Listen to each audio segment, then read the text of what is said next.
At wag niyong sakyan yung panloloko. Gumawa naman tayo ng para sa bansa. Ito yung lantaran na ito eh. Would you expect that in the coming days there will be moves to deviate or divert the issue po? Absolutely. Absolutely. Hindi sila makakawala dito sapagkat nahuli at hindi biro ito. 6.325 trillion tapos ganito lang ang pagpasa, blanco. Ulitin ko, daig pa kayo. Nung mga barangay sa far-flung areas of our country, they know how to pass a proper budget. Walang blanco. Dahil ultimo 1 sentimo ina-account sa gobyerno. Huwag nila tayong lokohin. Sinungaling yung kongresistang yan. Kawawa yung lungsod kung saan siya kumakandidato. Mauubos ang pera ng Marikina pagka ganitong klase ang budgeting ng estilo nito. Huwag niya tayong lokohin. Huwag niya kaming lokohin.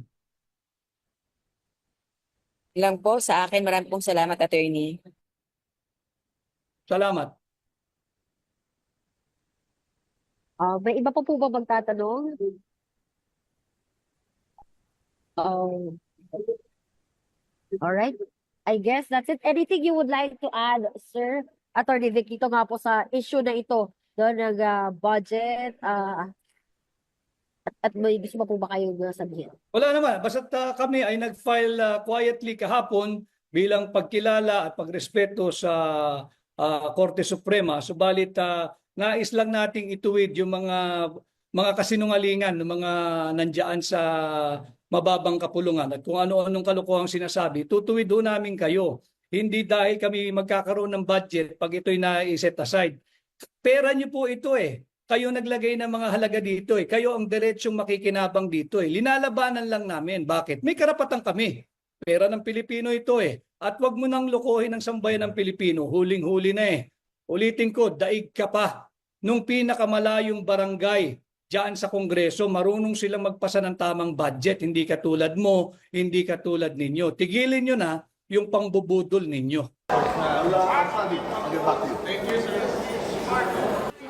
Dinala na po, meron na pong petition na kini-question po sa Korte Suprema yung pong GAA, 2025 GAA ni na Congressman Isidro Ungab and Attorney Vic Rodriguez kasama iba po nilang samahan. They wanted the SC to declare it po unconstitutional yung budget. Sila naman po ay malayang gawin yan, pero kami naman po ay we stand by our position that the 2025 GAA is lawful, valid, and fully enforceable. Ang paliwanag, simple lang naman po, ang enrolled bill na, in short po, ang sinabmit po ng Kongreso na General Appropriations Bill ay complete.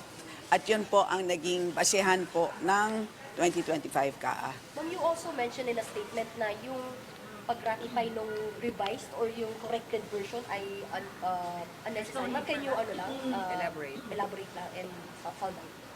Opo. So, as I said, yesterday, merong 2 omnibus provisions sa ating BICAM report. At ang isa po doon is that in case of conflict between the BICAM report and the printed version of the bill, the latter will prevail.